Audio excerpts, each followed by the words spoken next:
And joining us now is Western Carolina University political science professor Chris Cooper. Thanks for coming in this morning. Thanks. Let's talk about this race. Tillis defeating Kay Hagan. What does this mean, first off, for North Carolinians? I mean, I think the most obvious thing, right, is everything from the Senate to the governor to the state legislature to the county commissions are all in the Republicans' hands. Obviously, that's a huge difference. But it was an incredibly close election. So just like the last two presidential elections have been close, this also was extremely close.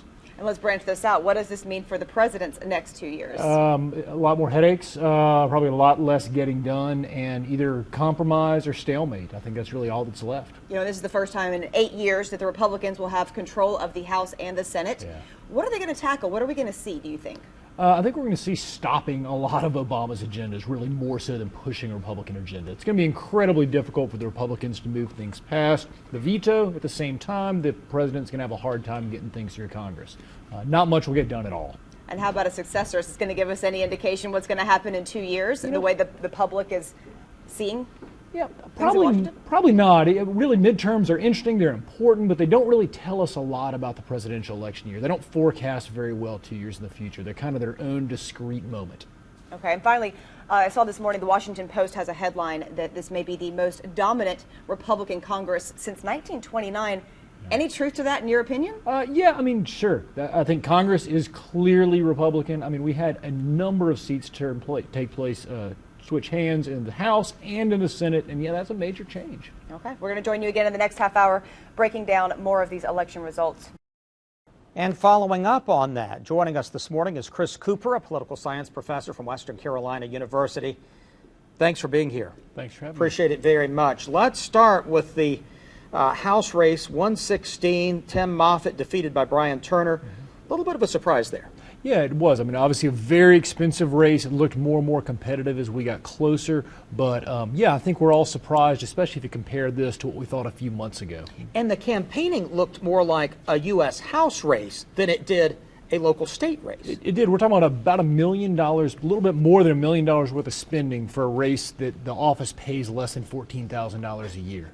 And, of course, District 115, Nathan Ramsey being defeated. Surprising there? Yeah, I think extremely surprising. Really tight, right about 500 votes, I think, separated these two neighbors. But again, almost $1 million spent, incredibly expensive, incredibly tight. And on the federal level, the Kay Hagan-Thom Tillis race may be the most expensive Senate race ever in U.S. history. Yeah, it does seem like money is kind of the story today, doesn't it? I mean, this was an incredibly expensive race in an incredibly expensive state, and a very purple state, I think a lot of folks believe. All right, let's broaden this out on the federal level, looking to the next presidential election. Is Hillary Clinton waking up this morning with a headache saying, maybe I'm not going to run? I doubt the latter, but maybe the former. I think she might have a little bit of a headache. My guess is she's probably going to run. But we want to be careful not to read too much into this. The midterm elections are important. They mean a lot for the country. They don't tend to predict the presidential outcome very well. For the next election. For the next election, exactly. But it is a referendum on the president now. Absolutely. I mean, Barack Obama is an unpopular president. He's, I think, the third most unpopular since '64. So, yeah, he's not a real popular fellow. So we've had two presidents in a row greatly unpopular. Yeah, I think that's fair to say. And I think we saw a lot of that really work out yesterday in the results. I think you're right about that. We'll see you again coming up in the next half hour. Thanks. Thank you, Chris.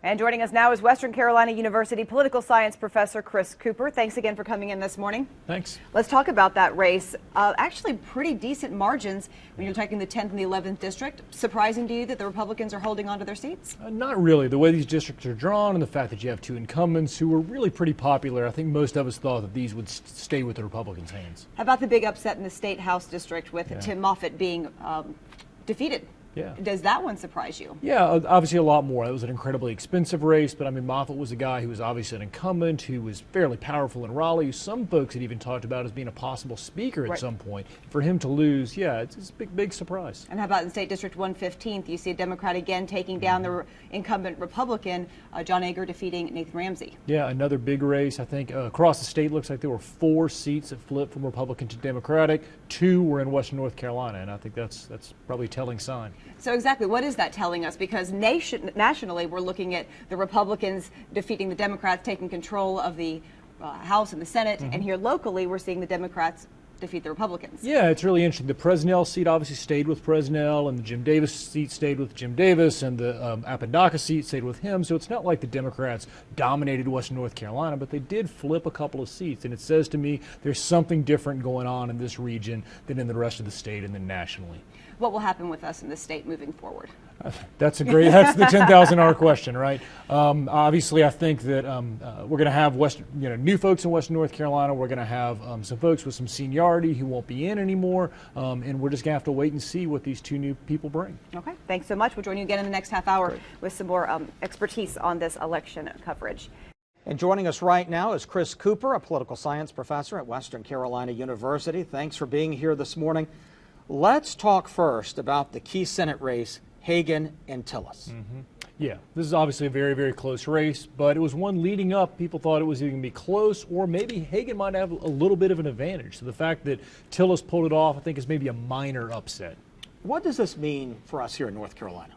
You know, I think it sort of cements our status as a really purple state. This was, again, a very close election, just like the last round of presidential election was very close, just like the presidential election before that was very close. All right, so let's talk about the Libertarian in this race.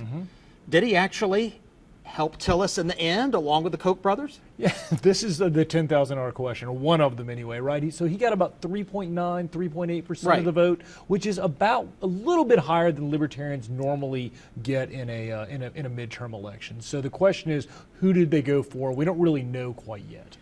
All right, this race put the Republicans in the U.S. Senate at 52. Yep. By and large, the president doesn't have a majority in the Senate or the House now. Right. How can he do anything effectively the next 2 years? It's going to be really difficult, right? I think probably his best strategy is to remind the Republicans that there's a presidential election year coming up and that the Republicans will probably get a little bit of a bonus if they can actually accomplish something over the next 2 years.